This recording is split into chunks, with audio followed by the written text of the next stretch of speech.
میرے بھائیوں اور بہنوں، پاکستان ڈیموکریٹک موومنٹ کے قائدین، السلام علیکم۔ ساتھیوں، کئی دہائیوں بعد آج کراچی کے اس جلسے میں راشد ربانی صاحب موجود نہیں ہیں۔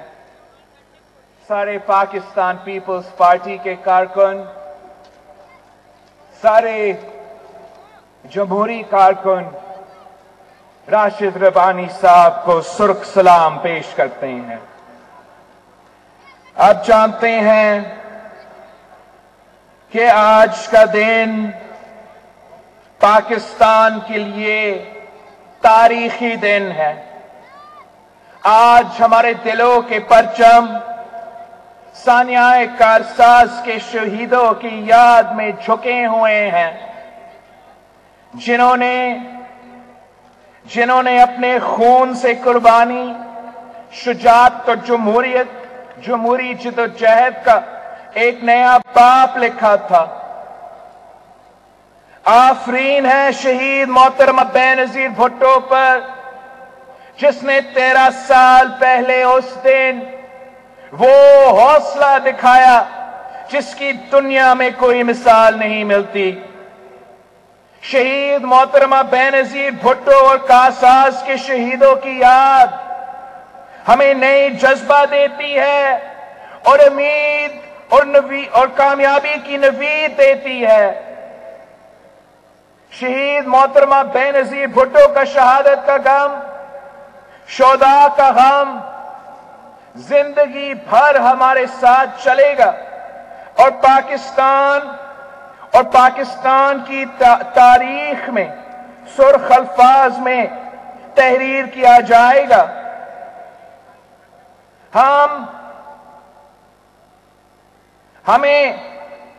ہمیں اس غم کو اپنی طاقت میں بدلنا ہے، جس طرح شہید محترمہ بینظیر بھٹو اور پاکستان پیپلز پارٹی کے کارکنوں نے شہید ذوالفقار علی بھٹو کے عدالتی قتل کو اپنی طاقت میں بدلا تھا۔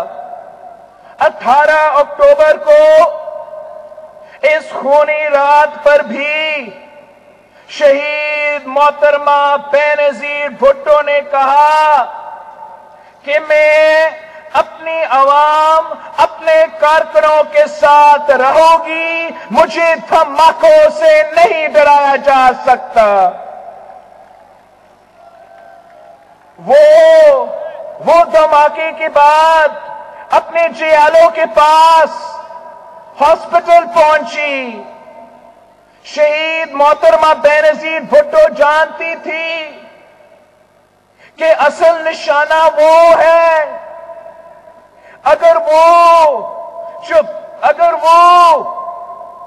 جمہوریت کا راستہ چھوڑ دے، سچائی کا راستہ چھوڑ دے، عوام کا راستہ چھوڑ دے، پاکستان ہی چھوڑ دے، تو وہ قاتلوں سے بچ سکتی تھی۔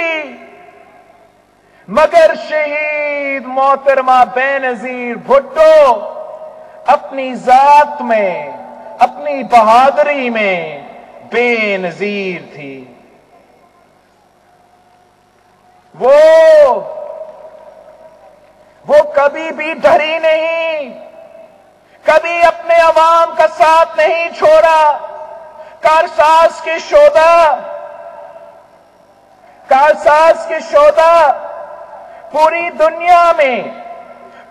دنیا میں انسانی حقوق، جمہوری آزادی اور ناانصافی کے خلاف جنگ کی علامت ہے۔ کارساز کا وہ کاروان جمہوریت کا سفر جاری ہے۔ شہید ذوالفقار علی بھٹو اور شہید محترمہ بینظیر بھٹو اور پاکستان پیپلز پارٹی نے جمہوریت کا دفاع کے لیے، ملک کی بقا کے لیے اپنا خون دیا ہے۔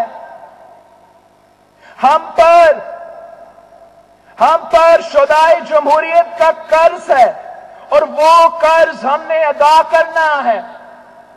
پاکستان کہ تمام جمہوری طاقتوں نے یہ سفر جاری رکھنا ہے۔ انقلاب کی چاپ سنائی دے رہی ہے۔ جس صبح کے لیے شہدائے جمہوریت نے اپنی جانیں دی، وہ صبح ضرور آئے گی، جلد آئے گی۔ آج ہم تاریخ کے ایک بہت اہم موڑ پہ کھڑے ہیں۔ آج جو فیصلے کیے جائیں گے پاکستان کے عوام کریں گے، اس کے نتائج پاکستان کے مستقبل کی سمت طے کریں گے۔ ہم نے اس ملک میں عوام کی حکمرانی، آئین کی بالادستی اور حقیقی جمہوریت کے قیام کی جنگ لڑنی ہے۔ یہ جنگ پاکستان کی تمام جمہوری طاقتوں نے لڑنی ہے۔ ایک ایک کر کے وہ تمام ادارے کھوکھلے کیے جا رہے ہیں جو عوام کے حقوق کا تحفظ کر سکتے ہیں۔ وہ تمام دروازے بند کیے جا رہے ہیں جن کے راستے عوام کے حق کی بات کی جا سکتی ہے۔ ان تمام آوازوں کے گلا گھونٹا جا رہا ہے جو حاکم وقت کے ظلم اور جابر کے خلاف اٹھ رہی ہے۔ عدلیہ پر دباؤ ہے، میڈیا پر تالا ہے، پارلیمان میں بولنے کی اجازت نہیں ہے، مگر ظلم پھر ظلم ہے، بھرتا ہے تو مٹ جاتا ہے۔ ہمیں آج جمہوریت کے فلسفے پر بات کرنی ہے۔ جمہوریت کو سمجھنا ہے۔ یہ اقتدار کی لڑائی نہیں ہے۔ جب بھی جمہوریت پہ شب خون مارا جاتا ہے، جب فیشزم امپوز کیا جاتا ہے، تو ملک کا ہر شہری اس کی زد میں آتا ہے۔ غریب کا چولہا بجھتا ہے، لوگوں کی جان اور مال غیر محفوظ ہوتی ہے، معاشرے میں گٹھن ہوتی ہے۔ بات کرنے کی آزادی، سانس لینے کی آزادی، عزت سے زندگی گزارنے کی آزادی، غربت سے آزادی، ان سب آزادیوں کا ضامن جمہوری نظام ہے۔ ہمارے پاس یہ نظام 1973 کے آئین کی صورت میں موجود ہے۔ آئین ریاست اور عوام کے درمیان ایک معاہدہ ہے جس کے تحت حکومت پر فرض ہے کہ وہ عوام کو بنیادی حقوق دو۔ اس حکومت نے یہ وعدہ توڑ دیا ہے۔ عوام کی ذمہ داریاں عوام کی برداشت سے زیادہ ہے اور حکمران اپنا کوئی بھی فرض پورے کرنے سے منکر ہے۔ جمہوریت کی جنگ، عوام کی جنگ، جمہوریت کی جنگ عوام کی جنگ ہے۔ جب جمہوریت نہ ہو تو فیصلے عوام کی منشا سے نہیں، چند لوگوں کے لیے کیے جاتا ہے۔ آج غریب مہنگائی کی چکی میں پس رہے ہیں اور ان کو شکایت کرنے کی آزادی بھی نہیں۔ آج ہائی ویز پہ ہماری بچیوں اور ہمارے بہنوں کی عزتیں لوٹی جا رہی ہیں، اور بجائے مسلمان کو پکڑنا اور ہماری بہنوں کو محفوظ کرنے کو، حکومت کی ترجیح صرف اپنے من پسند افسران کو بچانا ہے۔ سلیکٹڈ وزیر اعظم کو مہنگائی کی خبر ٹی وی سے ملتی ہے، روپے کی قدر گرنے کی خبر ٹی وی سے ملتی ہے۔ اس کو نہیں پتا کہ آزاد کشمیر کے وزیر اعظم کے خلاف غداری کے پرچے ہوئے ہیں۔ اس کو عوام کی بھوک نظر نہیں آتی، اس کو عوام کا غصہ نظر نہیں آتا۔ اس دور میں عوام نے تاریخی مہنگائی دیکھی ہے، تاریخی بے روزگاری دیکھی ہے، تاریخی غربت دیکھی ہے۔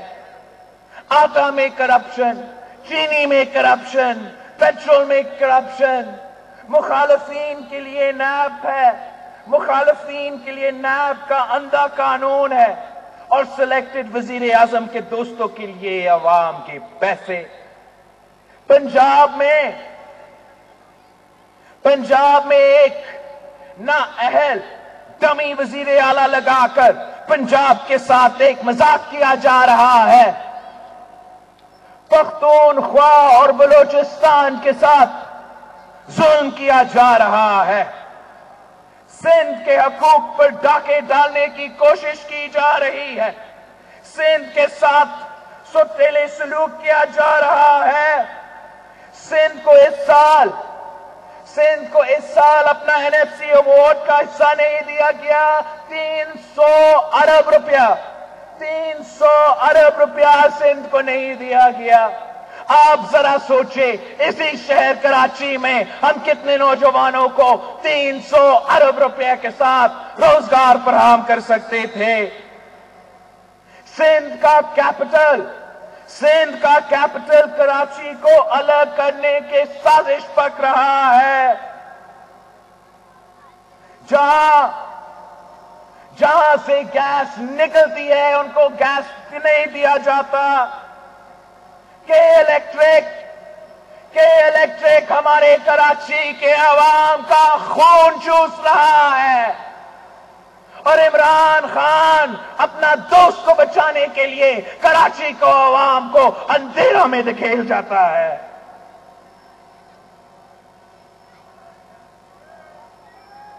ہمارے ہاں اب تک سیلاب کے متاثرین ہیں۔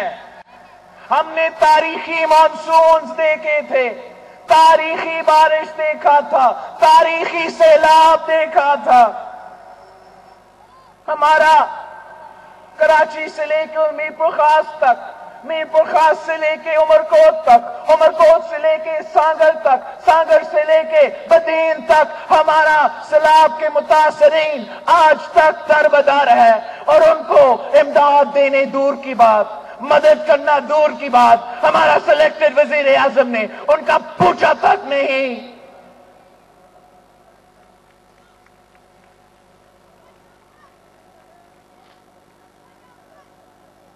ان کا مطالبہ ہے کہ جس طرح صدر زرداری نے 2011 میں پاکستان کاٹ دیا، ہر سیلاب متاثرین کو پیسہ دیا، اب بھی آپ کو ان کا حق دینا پڑے گا، چاہے وہ کراچی سے ہو، چاہے وہ میرپور خاص سے ہو، چاہے وہ سانگر سے ہو، وہ اتنے ہی پاکستانی ہے جیسے باقی صوبوں سے ہے۔ اور جب نیشنل ڈیزاسٹر ہوتا ہے، قدرتی آفات ہوتا ہے، تو وفاقی حکومت کا ذمہ داری ہوتا ہے ان کو میرپور خاص کے، کراچی کے، سانگر کے، بدین کے اور عمرکوٹ کے عوام کو اپنانا پڑے گا، اپنانا پڑے گا، اپنانا پڑے گا۔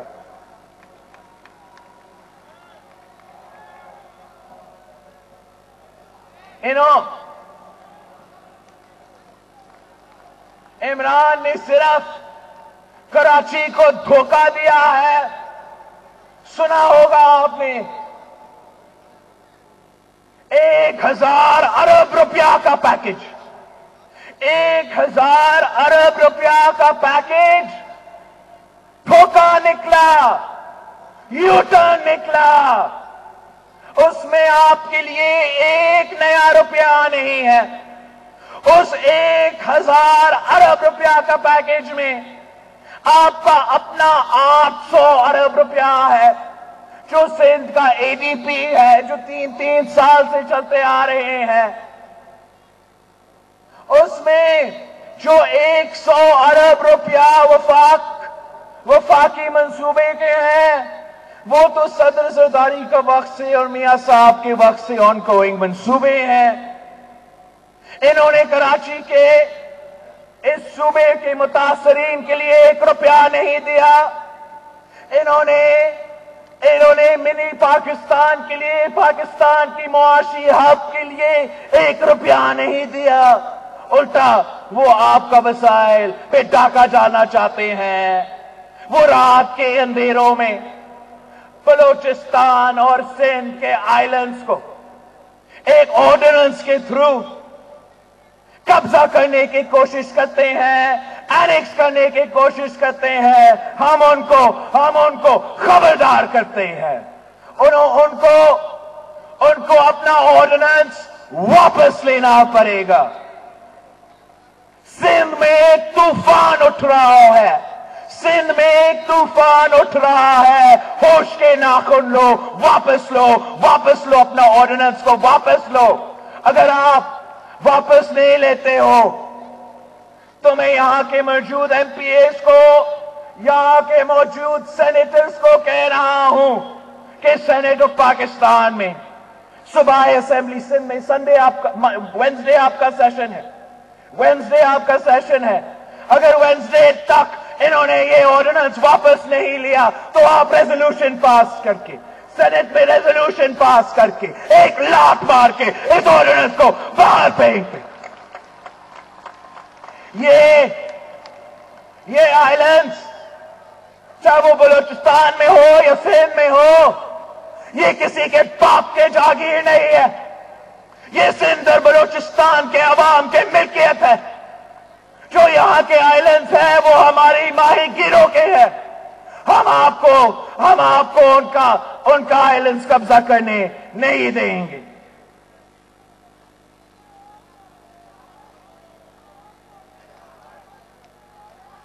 یہ وزیر اعظم اس بات کی مثال بھی ہے کہ جب کٹ پتلیوں کو عوام پر مسلط کیا جاتا ہے تو نہ صرف ملک کے اندر عوام پر ظلم ہوتا ہے بلکہ فورن پالیسی بھی تباہ ہوتی ہے۔ یہ کشمیر کے سفیر بننے کا دعویٰ کرتا تھا، یاد ہے آپ کو؟ یہ کشمیر کا سفیر بننے کا دعویٰ کرتا تھا، مگر یہ کلبھوشن یادو کا وکیل بن چکا ہے۔ یہ کشمیر کو بچانے کا وعدہ کرتا تھا، اب اس نے کشمیر پہ سودا کر لیا ہے۔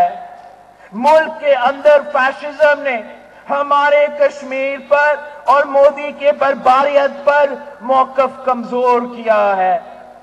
آج اس نے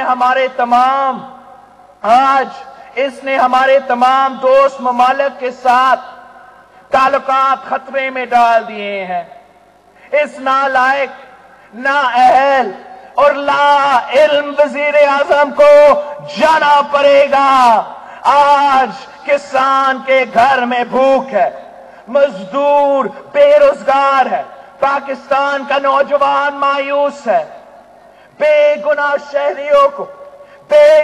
شہریوں کو قتل کیا جا رہا ہے، ہمارے عوام لاپتہ کیا جا رہا ہے اور اس جرم میں ہمارا ریاست ملوث ہے۔ ہمارے ہاسپٹلز میں دوائیاں نہیں ہیں، اور جہاں دوائیاں ہیں تو وہ عوام کی پہنچ سے باہر ہے۔ تعلیم کا بجٹ کم کیا جا رہا ہے، پاکستان کی معیشت تباہ ہو چکی ہے اور کٹ پتلی حکمران بے فکر ہے کیونکہ یہ عوام کے ووٹ سے نہیں آئے، یہ کسی اور کے کہنے پہ آئے ہیں۔ یہ سلیکٹڈ وزیر اعظم کہتا ہے کہ میں جمہوریت ہوں۔ اس سے زیادہ آمرانہ سوچ کیا ہوتی ہے؟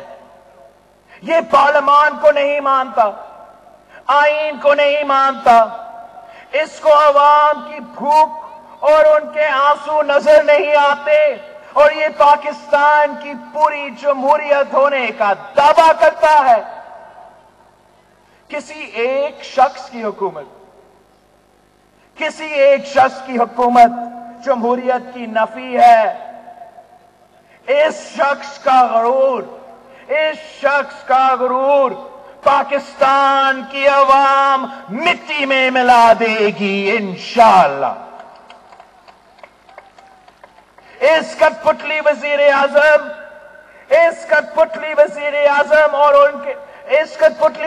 اعظم اور اس کے سہولت کاروں کو ماضی کے آمروں کا یاد کرنا چاہیے۔ تم سے پہلے جو شخص یہاں تخت نشین تھا اس کو بھی اپنا خدا ہونے پر اتنا ہی یقین تھا۔ تاریخ کا فیصلہ ہے کہ خلق خدا کے سامنے بڑے بڑے عامر جابر غاصب نہیں ٹک سکا۔ اس کٹپٹلی کی اوقات کیا ہے؟ یہ لڑائی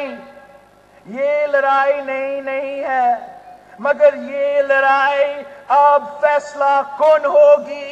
ہماری جمہوریت کے ساتھ یہ کھلواڑ اب بند ہونا پڑے گا۔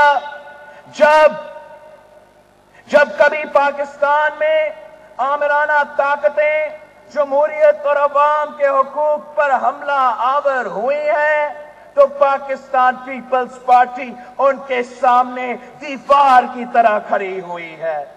ہم نے ضیاء الحق کا تاریخ توڑ دیکھا ہے، ہم نے مشرف کا جبر دیکھا ہے، ہم نے اس ملک کی جمہوریت کا دفاع اپنے خون سے کیا ہے۔ شہید ذوالفقار علی بھٹو اور شہید محترمہ بے نظیر بھٹو نے جانیں دی ہیں، مگر اپنے غریب عوام کے ساتھ کبھی نہیں چھوڑا اور نہ ہی ہم چھوڑیں گے۔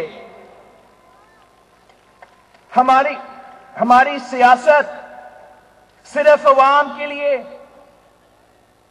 جب بھی کبھی جمہور کی پاسداری کی بات آئے تو پاکستان پیپلز پارٹی نے سیاسی اختلافات بھلا کر تمام جمہوری قوتیں اور عوامی طاقتیں کے ساتھ مل کر جدوجہد کی مزاحمت کی۔ ضیاء الحق کے جبر کے خلاف شہید محترمہ بے نظیر بھٹو MRD کی پرچم تھاما اور عوام کے حق کے لیے، ملک کی بقا کے لیے، جمہوریت کے دفاع کے لیے عوام کے درمیان میں جدوجہد کرتی رہی۔ مشرف کے مارشل لاء میں شہید محترمہ بے نظیر بھٹو اور میاں نواز شریف صاحب نے چارٹر آف ڈیموکریسی کی بنیاد رکھی اور ملک میں حقیقی جمہوریت کی بحالی کا وعدہ کیا، اور اس وعدہ کو وفا کرنے کے لیے شہید محترمہ بے نظیر بھٹو نے شہادت قبول کی، مگر وہ فتحیاب ہوئی۔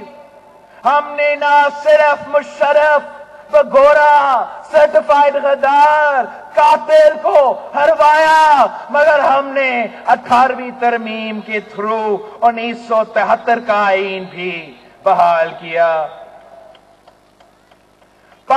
پاکستان ڈیموکریٹک موومنٹ کی تحریک اسی جمہوری مزاحمت کی ایک کڑی ہے۔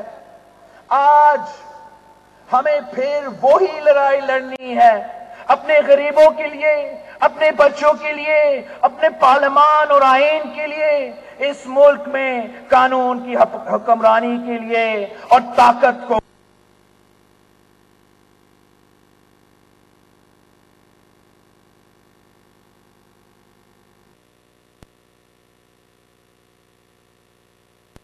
خالف وہی طاقتیں ہیں جو غریب کا چولہا بند کرنا چاہتی ہے، جو حق کا آواز بلند کرنے والوں کو جیل میں ڈالنا چاہتے ہیں، جو عوام کے ووٹوں سے الیکٹ ہو کر نہیں بلکہ غیر جمہوری طریقے سے سلیکٹ ہو کر آتے ہیں۔ آج پھر پاکستان کے کانسٹیٹیوشن اور قانون کی حکمرانی پر حملے ہو رہے ہیں۔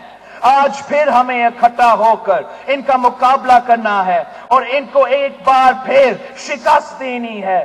یہ لڑائی ہم سب کو لڑنی ہے، ہر جگہ لڑنا ہے، پارلیمان میں لڑنا ہے، سڑکوں میں لڑنا ہے، جیلوں میں بھی لڑنا ہے۔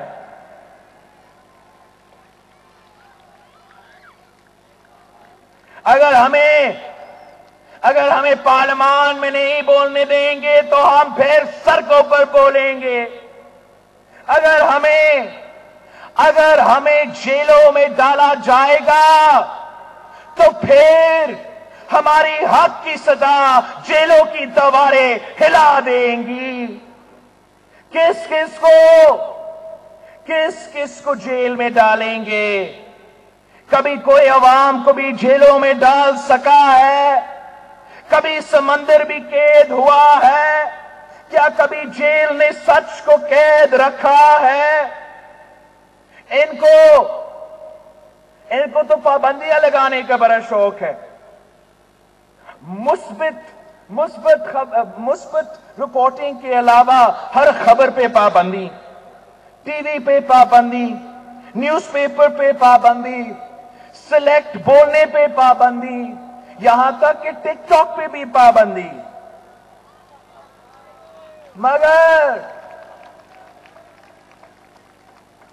مگر عوام کے سوچنے پر کیسے پابندی لگاؤ گے؟ بھوکے بچے کے رونے پر کیسے پابندی لگاؤ گے؟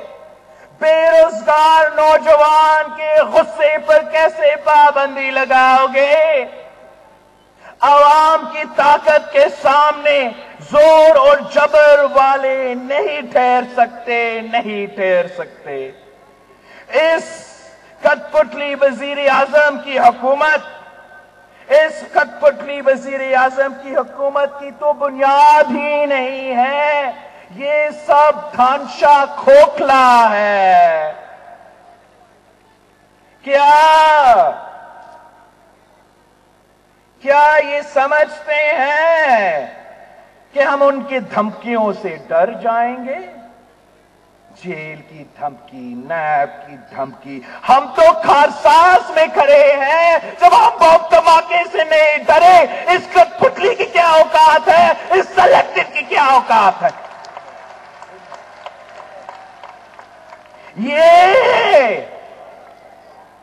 یہ تو شہید ناصر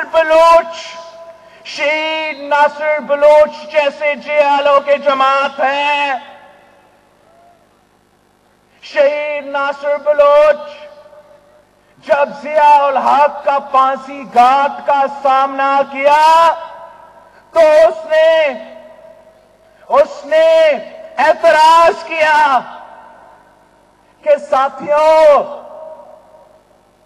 میں پھانسی چلنے جا رہا ہوں، خاموشی کیوں ہے؟ اور پھر پورا جیل گونج اٹھا کہ نعرے پھٹو، جیے پھٹو، نعرے پھٹو، جیے پھٹو۔ یہ شہید یاد سمو جیسے جیالوں کا جماعت ہے، جن کو جب ملٹری کورٹ میں سزائے موت کا فیصلہ سنائی دیتے ہیں تو وہ کہتا ہے کہ اگر بھٹو پھانسی چڑھ سکتا تو ایاز بھی پھانسی چڑھ سکتا ہے۔ یہ تو نظام سمو جیسے جیالوں کی جماعت ہے جس نے 18 اکتوبر پہ شہادت قبول کی، اپنا ماں کا اکلوٹا بیٹا تھا، لیکن جب والدہ سے پوچھا گیا تو والدہ نے کہا کہ یہ تو میرا اکلوٹا بیٹا تھا، اگر 10 بیٹے ہوتے تو 10 بیٹے میں جمہوریت پہ، شہید محترمہ بینظیر بھٹو پہ قربان کر دے۔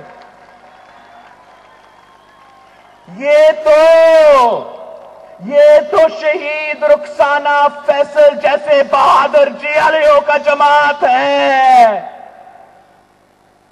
جو اپنا 3-4 سال کی عمر کی بیٹی کو گھر چھوڑ کے کارساز پہنچتی ہے شہید محترمہ بینظیر بھٹو کا سیکیورٹی کرنے کے لیے، شہید محترمہ بینظیر بھٹو کا دفاع کرنے کے لیے، اور اس بات پہ کہ ایک عورت بھی ہوگی جو شہید محترمہ بینظیر بھٹو کی سیکیورٹی میں